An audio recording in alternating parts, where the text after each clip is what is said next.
Bonjour Nathalie. Donc je suis en présence de Lilou pour son dernier livre, Je suis célibataire et ça me plaît.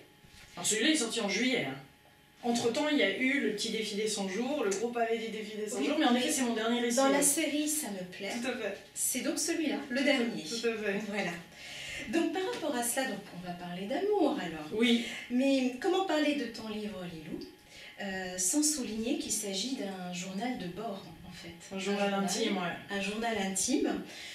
Tu y notes tes pensées, tes états d'âme. Nous, en tant que lecteurs, lectrices, on te suit finalement dans ton cheminement, dans ton processus d'avancement. Les mots-clés de ce livre, pour moi, donc ce sont ceux que j'ai notés, ce sont les hommes, le couple, la sexualité épanouie, la rencontre amoureuse et aimer. Ouais, s'aimer. Aimer et s'aimer. Prendre du temps pour s'aimer pendant ces périodes de célibat, justement.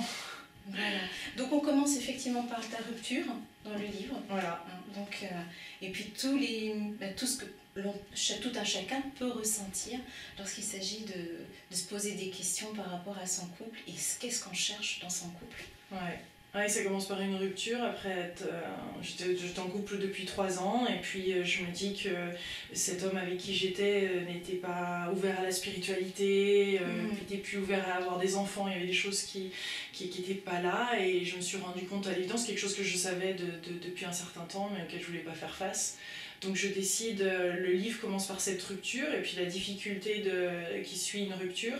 Et ensuite, toutes les possibilités aussi qui s'offrent et en même temps avec ces peurs qui reviennent, le fait de se redécouvrir, le fait de redécouvrir qui on est sans l'autre.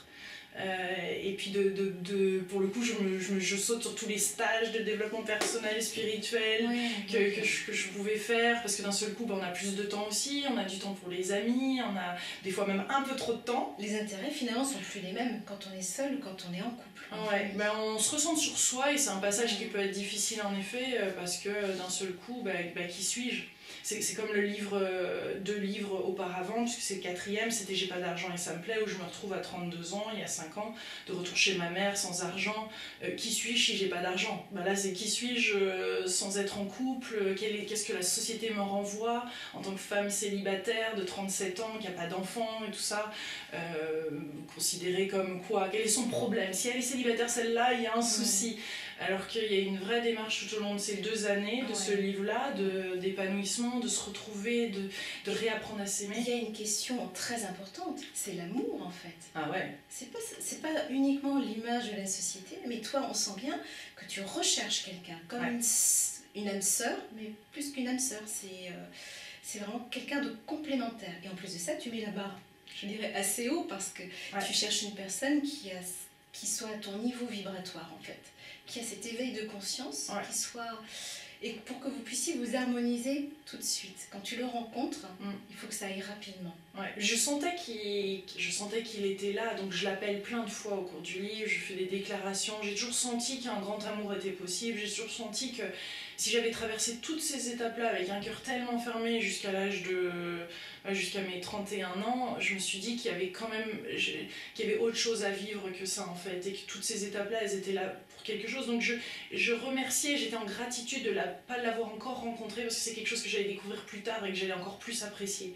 Donc c'est pour ça que tous les titres de ces livres, ça me plaît, je traverse ces difficultés, j'en parle beaucoup et des peurs, mais c'est waouh, il y a quelque chose d'autre qui est possible. Et en effet, quand le livre est sorti le 8 juillet 2016, j'ai rencontré Michael, mon fiancé, qui m'a proposé 2 mois plus tard d'être sa compagne. Et donc ça s'est fait le même jour en fait, c'est-à-dire à la sortie du livre. C'est comme si l'énergie avait été libérée de tout ça et hop, je le rencontrais et nous sortions ensemble et ça y est, le grand amour s'installait dans le sens où le grand amour, parce que d'un seul coup maintenant qu'il est dans ma vie, donc c'est plus je suis célibataire et ça me plaît, le prochain ça va être j'ai dit des grands oui ou j'ai dit oui et ça me plaît parce que ça a changé ma vie. Cet amour-là est tellement... Il a tellement d'amour qu'il me donne et il y a tellement de choses qui sont en train de se passer que si j'avais pas créé ces racines avant et pris autant le temps, entre guillemets, avant de le rencontrer, même si c'est quelque chose qui est venu à moi, il y a une question de co-création là aussi et ça ne pouvait pas se faire avant parce que ça m'aurait trop bousculé, je l'aurais vraiment repoussé. Et il y a eu déjà lors de certains passages un petit peu plus compliqués, j'ai eu des anciens réflexes qui font qu'on a nos mécanismes hein, pour se protéger, pas réouvrir complètement notre cœur, on le réouvre, mais bon, il y a ses limites aussi. Alors que là, maintenant, c'est ouvert, ça s'ouvre à grands pas, c'est-à-dire que les 6 mois d'être ensemble correspondent à des années de vie commune.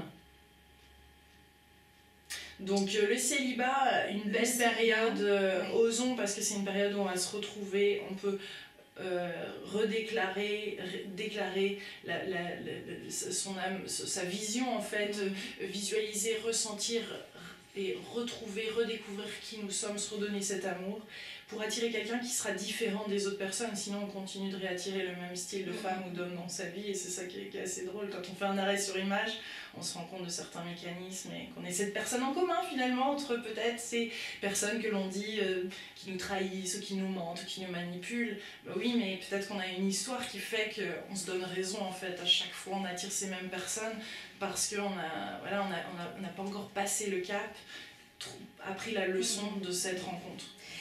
L'intérêt, Lilou, d'écrire des chroniques sur ce que tu vis, est-ce que c'est une façon pour toi de partager ou de te dire, en partageant ce que je ressens, je vais pouvoir aider d'autres personnes? Est-ce que c'est l'intention des chroniques et de toute la série Ça me plaît? Déjà pour moi c'est thérapeutique de le faire. Depuis l'âge de 8 ans j'écris un journal intime, et en même temps ça me donne la force de traverser les difficultés parce que je sens déjà la présence des lecteurs, des lectrices. Et donc il y a une communication qui est directe. En fait, c'est la même chose, ça ressemble à mes vidéos. C'est-à-dire les vidéos, je vais parler direct et je me sens connectée. Tous les vidéoblogs, je vais parler des hauts et des bas et de ce que je traverse. Là, dans le livre, c'est un petit peu plus profond forcément, puisqu'il y a plus de réflexion, car c'est à l'écrit. Donc voilà, c'est plus introspectif, et je vais plus prendre le temps, et il y a des choses qui reviennent, et on voit vraiment toutes les dynamiques. Et j'avais envie de démystifier tout le processus de développement, d'épanouissement, de toutes ces étapes, en fait, pour montrer aussi les synchronicités qui existent dans la vie, la magie, comment elle arrive, qu'est-ce qui a été fait avant, et décortiquer un petit peu tout ça, pour qu'on se rende compte des étapes aussi que quelqu'un peut traverser, que c'est pas juste, que ça arrive pas comme ça. Alors il y a des moments de grâce, mais ça arrive comme ça. Mais je pense que pour ces moments de grâce, on a aussi à se préparer, à s'ouvrir, et c'est ça finalement, d'apprendre à s'ouvrir et d'apprendre à recevoir. Parce que bien souvent on demande, mais demander, recevoir, être dans la gratitude. Ça, même dans le livre là sur le célibat, c'est quelque chose, quelle que soit la situation que tu vis, tu es constamment en gratitude. Alors je ne suis pas sur le moment tout le temps, comme tu as pu le voir, des fois je suis tellement dans mes peurs et mes doutes, et j'en ai énormément, que ça me traverse, et je suis très sensible, donc même au contact des autres et tout, il y a tellement de choses que je ressens que ça me prend, mais après assez rapidement, et de plus en plus rapidement finalement, parce que petit à petit on gagne du temps, puis je passe à la gratitude. Et le fait aussi je parle du défi des 100 jours, mais le fait d'avoir comme ça en fin de journée, de faire des bilans aussi, ça également ça aide. Ça évite que ça continue sur des jours, des semaines, des mois. Donc être son partenaire de vie, je vois là, être son partenaire de vie. Être son propre partenaire, oui. C'est avec soi-même qu'on se marie déjà, en quelque sorte. Tu as également exploré diverses dimensions, c'est-à-dire tu parles par exemple du féminin sacré, donc voilà, c'est l'équilibre du yin et du yang, et le féminin sacré étant une partie un peu particulière. Est-ce que ça t'a aidé justement à être dans cette dynamique d'appeler, d'être toi-même pour pouvoir appeler l'homme de ta vie? Ouais, c'était une étape assez intéressante parce que justement je me suis retrouvée en Thaïlande, j'en parle dans le livre, et je me retrouve dans des stages de tantra, taoïste et tout ça, et je redécouvre une partie de mon corps. Je parle notamment de l'éjaculation féminine, je parle des œufs de jade, je découvre plein de choses que j'aurais jamais pu me permettre de faire en couple, ou pas du moins avec l'homme avec qui j'étais. D'accord, donc c'est le célibat qui a apporté cette découverte de la sensualité?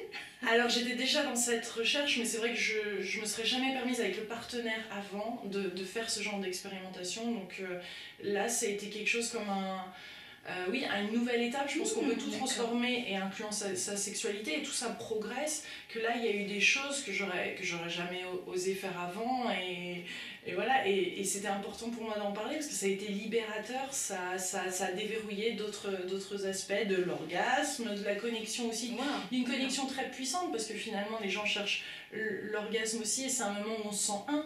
Où on a justement, on a cette unité et on le recherche à travers l'orgasme et certaines personnes qui ne pratiquent pas ou qui ne sont pas intéressées par la spiritualité le vivent à travers ça, mais finalement c'est ce qu'on c'est tellement un point d'union où tout est là, où on fait partie du grand tout, etc. C'est ça en fait cette recherche, cette quête de spiritualité. Donc il y a des pratiques comme ça qui permettent de retrouver ça en effet sous d'autres formes. Et alors je passe mon temps là-bas à interviewer, à me faire masser, à tester des choses. Ouais. Voilà. Et ça fait partie de ce livre-là. C'est vraiment les chroniques d'une femme libérée, hein, dans la recherche du grand amour. Et le fait de te révéler comme ça, même dans ton côté le plus intime, le regard des autres ne te gêne pas?